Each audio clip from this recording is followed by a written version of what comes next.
এই সড়কের বেহাল অবস্থা।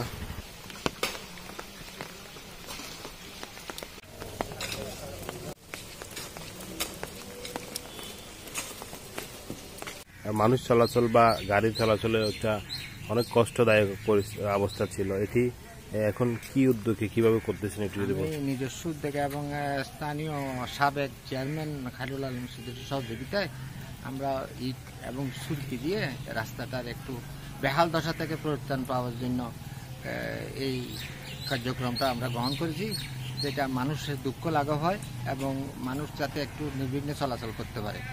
এবং পানির সমস্যা তো আমরা অনেক দিন থেকে আছি, আমরা অনেক কিছু করার পরেও এটা পরিত্রাণ পাইনি। তাই নিজস্ব উদ্যোগ এবং আমাদের আত্মীয় স্বজন যেগুলো আছে এগুলা সহযোগিতা এবং সাবেক চেয়ারম্যান, বিশেষ করে সাবেক চেয়ারম্যান খায়রুল আলম সাহেবের সহযোগিতায় আমরা এই উদ্যোগটা গ্রহণ করেছি।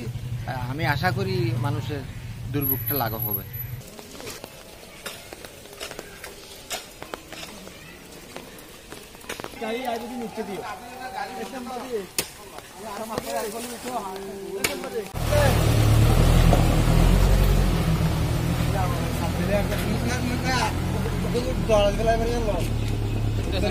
মাছ তো কইতে হবে না বুঝলেন